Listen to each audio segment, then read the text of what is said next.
First and foremost, thank you so much for taking time out of your week. I want to start in chronological order here. You really rose to prominence in GOP circles during the presidential election in 2020. Did you have political ambitions then, or was it the attention you were commanding that made you consider running for office? Thank you for having me on. I've always been politically active. So I was a spokeswoman for the Oakland County Republican Party, but I never had the ambition, if you will, for lack of a better term, or the desire to run for Michigan Secretary of State until I saw things that were illegal and they weren't dealt with. Our civic engagement does not end at the ballot box. Voting is not enough. We have to be engaged and holding people accountable and making sure that we actually are having that representation that we voted for. So being politically engaged is important to me, but my background is in education. I went to theology school, so that was really my focus. However, being politically involved was important. But after seeing illegality in the election system, and after just being dismissed as being dishonest or a conspiracy theorist, that created a situation where I said I have to do something about it. Because when we talk about voting rights, we hear a lot of people talk about voting rights, but they never explain what that really is. They really have this myopic perspective of our voting rights as simply being access to the ballot. That is a massive component, because if I can't mark my ballot, what good is an election? But then there's also the importance of ballot security, ensuring that our legal votes are being transferred in a secure manner and not being manipulated. With many Michiganders exercising their constitutional right to vote absentee, we are seeing the realities of a lack of chain of custody procedures surrounding the absentee process that opens the door if an individual wants to exploit that system. So after seeing many failure points in our election system, it created a situation where I felt as though I had to act. So it wasn't as though this was an ambition. It's just that I'm a problem solver. So when I see a problem, I have responsibility to fix it instead of just sitting around and complaining. That's useless. Mm-hmm. You are running against incumbent Secretary Jocelyn Benson. And when I interviewed her, I spoke with her a few days ago, we acknowledged her first term was not without controversy, sending out unsolicited absentee ballot applications to everyone in 2020. What were your thoughts on that then? And what are they now? The issue with mailing out absentee ballot applications unsolicited is that many of those absentee ballot applications were sent to individuals who are not legal voters. They were also sent out to just addresses where there wasn't a legal voter there present. Let me explain.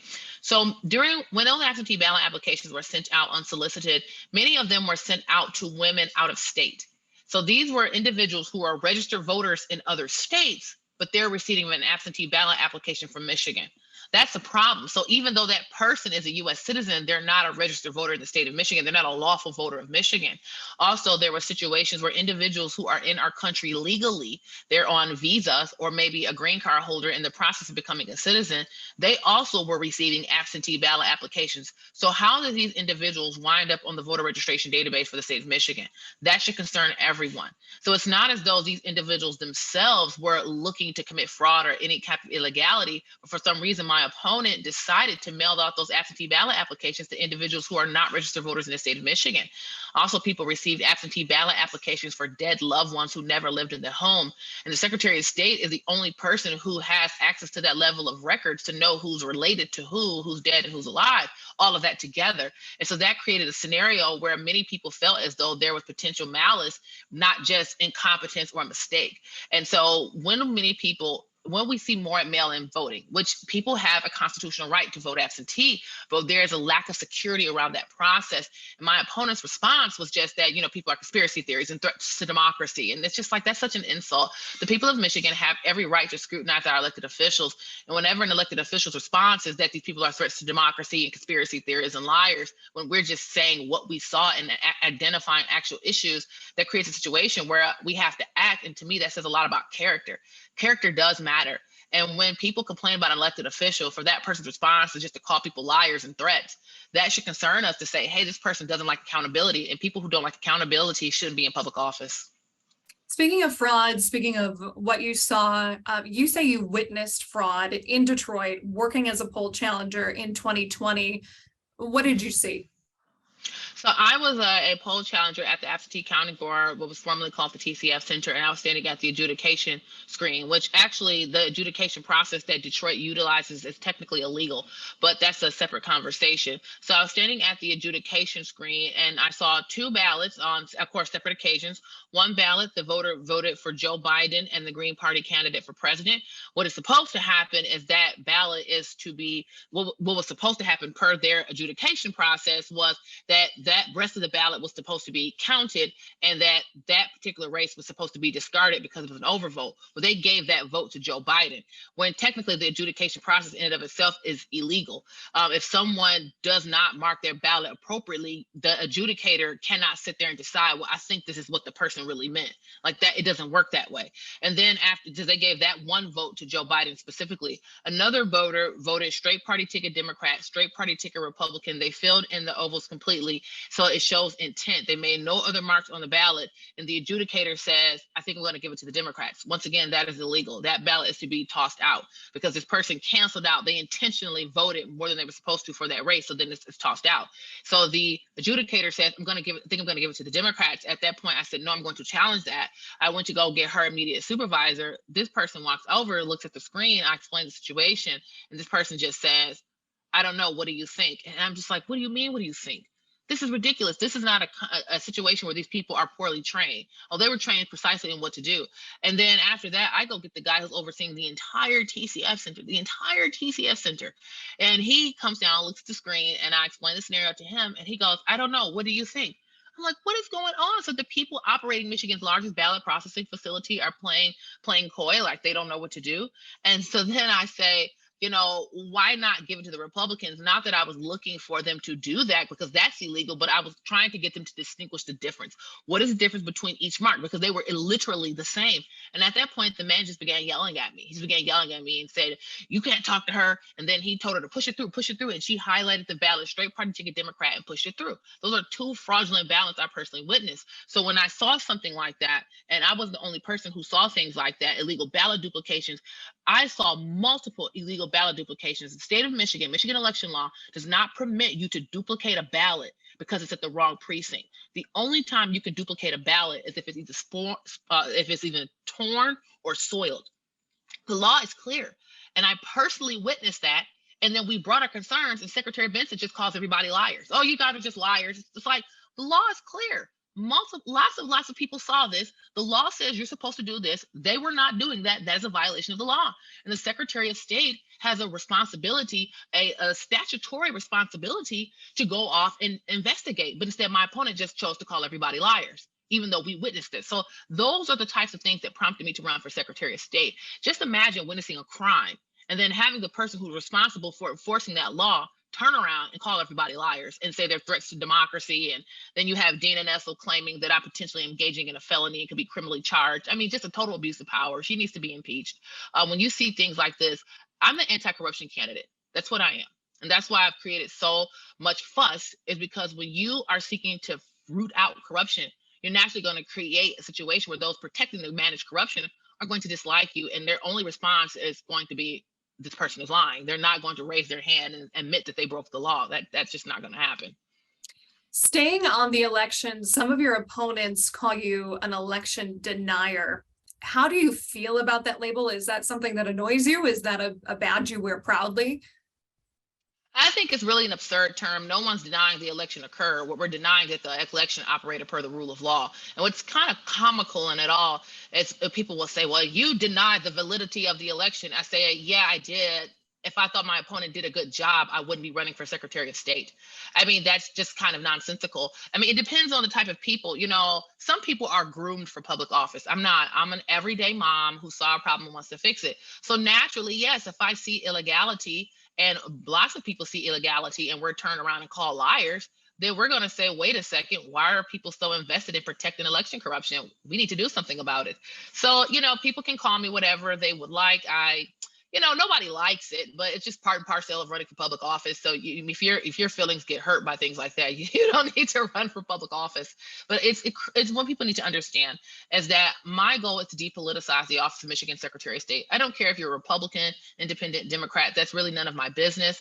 The reality is this: that our voting rights are inextricably linked to our liberty, and our voting rights are not just ballot access; they're also ballot security and preventing illegal ballots from being cast, which nullifies legal votes. So irrespective of what your political affiliation is, I'm determined to protect your voting rights. And one of the things that's been consistent of our campaign, the things that I say, I provide evidence. I don't just shoot off at the hip and make claims. No, I actually provide evidence for the things that I'm claiming. So that alone should give people pause to say, wait a second, this lady's providing evidence for her claims. Maybe we need to consider her and be voting for her on November 8th. I want to jump to the present now. That was a lot about your past and things that have gotten you to this point. You recently filed a lawsuit against Detroit City Clerks Janice Winfrey and the City of Detroit Board of Election Inspectors, alleging the city has been plagued with illegal ballots, which we've been talking about, and election corruption for years. It's my understanding a lot of this stems from absentee ballots. In your opinion, what needs to be done? Well, and one of the things what people need to understand is that every citizen has a constitutional right to vote absentee in the state of Michigan. I have no interest, nor have I ever had interest in trying to prevent citizens from voting absentee and exercising their constitutional right. The problem is the city of Detroit has not been following the law as to which they conduct the absentee ballot process. One of the issues is when you vote absentee, the only way to ensure, the only security measure that exists around the absentee ballot to ensure that ballot actually has come from that lawfully registered voter is the signature verification process. The city of Detroit is currently utilizing a machine called ReliaVote to do many things in our elections in addition to signature verification. That is illegal. Number one, that machine is not lawful for use in Michigan's election. So that's the illegal action number one. Illegal action number two is it is the responsibility of the Board of Election Inspectors to actually do the signature verification process. And additionally, with that machine, it is connected to the qualified voter file, which is a statewide voter registration database for the state of Michigan. So those as a massive security breach in our election system, then when you think about that, this machine can potentially also send information to the QVF, not just take information from the QVS. And as I mentioned, this machine is privately funded. So that's concern number one. Concern number two is the adjudication process that they engage in is also illegal. You're not allowed to adjudicate ballots. Also, the duplication process they utilize is also illegal. As I mentioned earlier, they're duplicating ballots outside of the law. The only time you could duplicate a ballot is if it's either soiled or torn. And Detroit is duplicating ballots because it's at the wrong precinct. Number one, that makes no sense. You create a massive flood of extra ballots, and there's nothing statutorily that allows you to do that. Detroit refuses to post on 8 a.m. on election day how many absentee ballots they have received returned in envelopes. They refuse at 9 p.m. to post how many absentee ballots that they received in envelopes on election day. These are breaches in our election system. And this is why our campaign has been consistent and being robust in how we discuss the election process and our voting rights. It's not just ballot access, because if you dilute my vote with illegal ballots, you've just nullified my voice. That nullified my voice. That is part of our equal protection when it comes to our voting rights, and also ensuring that my ballot is being handled securely. Also, Detroit is not effectively monitoring the drop boxes we see that citizens are utilizing to deposit their absentee ballots. And if people look back into Detroit's history, let's not forget our Lieutenant Governor Garland Gilchrist ran for clerk in 2017. And as a matter of fact, after the 2017 clerk election, Garland Gilchrist asked for a recount. He asked for a recount himself. So it's not like I'm saying things that are just like pie in the sky, like where's this lady coming from? People have been complaining for years regarding the election process in Detroit. One of the things that's really heartbreaking about the situation is that many citizens in Detroit do not vote. If you look at the 2021 mayor's race, less than 100,000 people voted in the city of Detroit. Why is there such a low turnout in Detroit? Because they don't trust the process. And the people in Detroit are expected to tolerate a lack of security in their election system. It's just like, oh, well, that's just Detroit. We know how Detroit is. That's unacceptable. The people of Detroit are constitutionally entitled to a secure election process, and that is not occurring. So that's why this suit is so critical to ensure that people's voting rights are protected. I and every Michigander have to have a secure election. And so people have been complaining for years. And when you look at what's happening in the city, downtown is booming. But many of the people in the neighborhoods are not feeling that same boom. And part of the problem is that many people aren't invested in their community. And a lot of the lack of investment in community stems from the fact that people know that the voting in Detroit is massively corrupt. So they just feel like, why bother? So it has a ripple effect when people do not have their voting rights protected. So we need to establish, just like Lieutenant Governor Garland Gilchrist said when he ran in 2017, that we need to ensure that people have confidence in the process and it's a transparent process. That's something irrespective of party we can all unite behind. When you single out a city like Detroit, and I imagine your campaign fully anticipated this, some of your opponents have said that this is motivated by racism. Mayor Mike Duggan said you want to cancel the votes of the city of Detroit. The NAACP says it's disenfranchising Black voters who make up roughly 3/4 of the city. What do you say to those responses? I'm Black.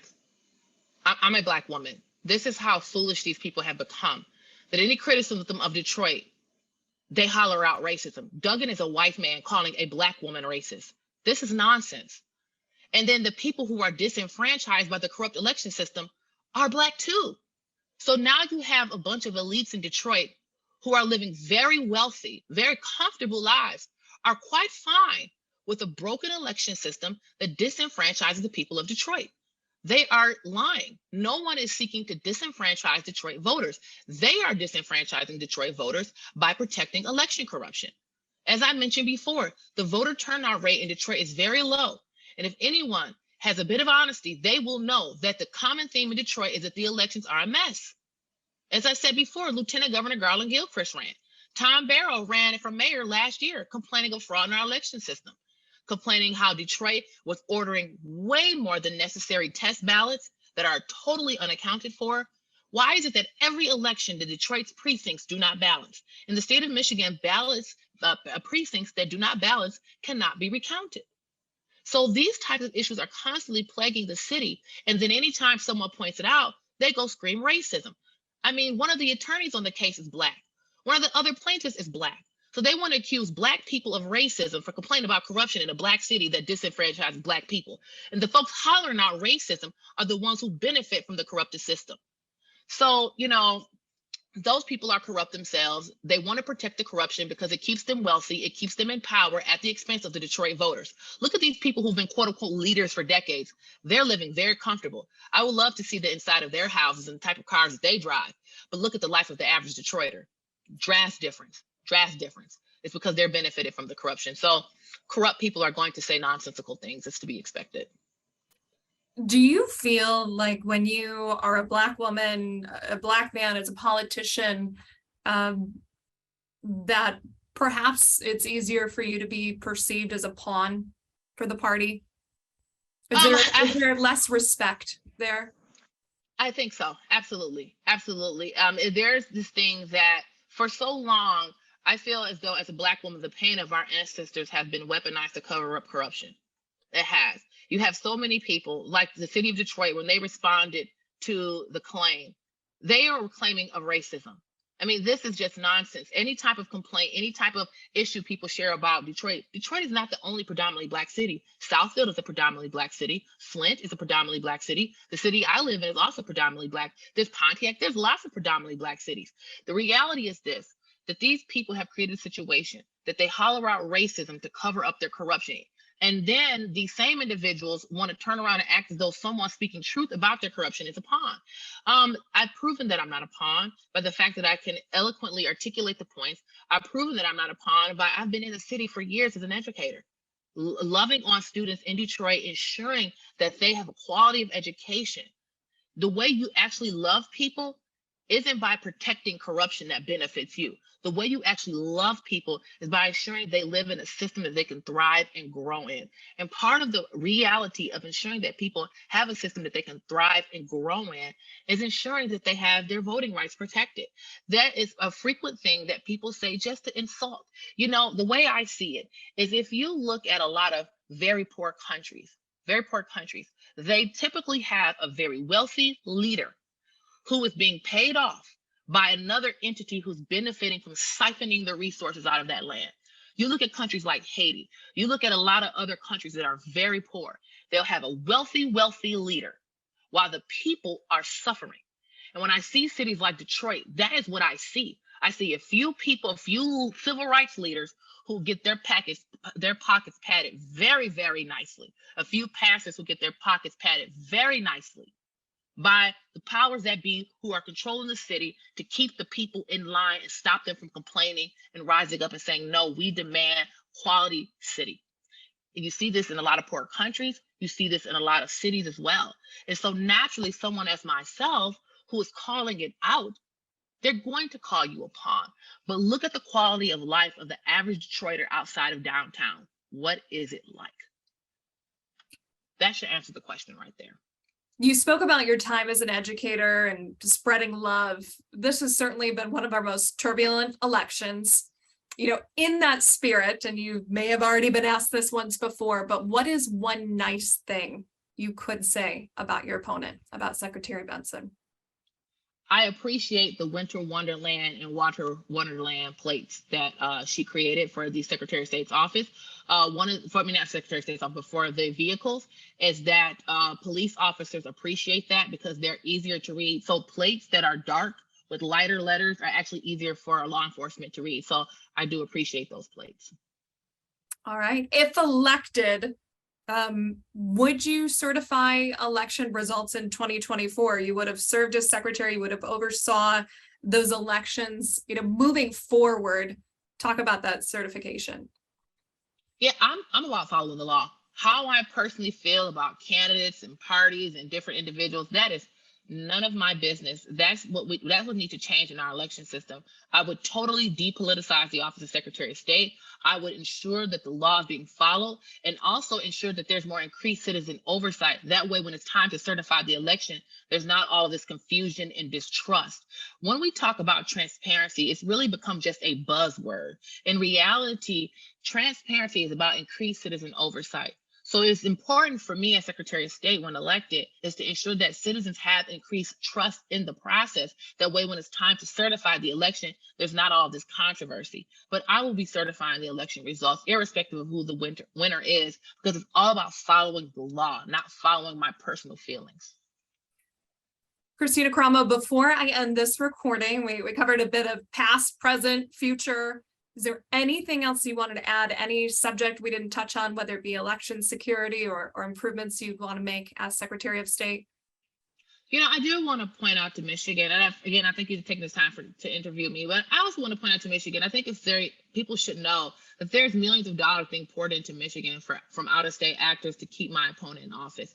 It should be curious to Michiganders, why are lots of very wealthy people, billionaires from New York and California, bankrolling my candidate? Why do they care about the Michigan Secretary of State's race? The reality is this: we as Michigan are the ones who should have a say in Michigan. And it should concern us that we have an individual who's not even from Michigan being largely funded by people from out of state. Her top 50 donors, 70% of them are from outside of Michigan. That is not okay. Now, I'm not saying it's illegal.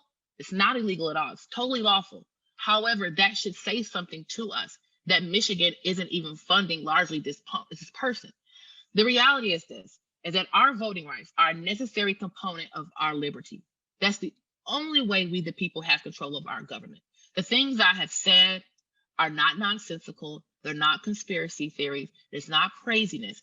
These are real breaches in the security of our election system that, irrespective of party, we have to be honest with ourselves and say, this cannot stand.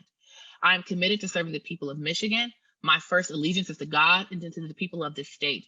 And I want to ensure that the Secretary of State's office is operating per the rule of law, not just for our secure elections, but also that way when you walk into an SOS branch office, that it's a wonderful customer-focused experience, that you can ensure that you're in and out in a timely manner, that we protect the appointment system. We also have the walk-in system, especially for a lot of low-income people and our seniors. It is very difficult for them to utilize the appointment system, and especially for people who live in rural communities where they lack internet access. And also, especially in cities like Detroit, where a lot of people are unbanked or underbanked, they have a hard time.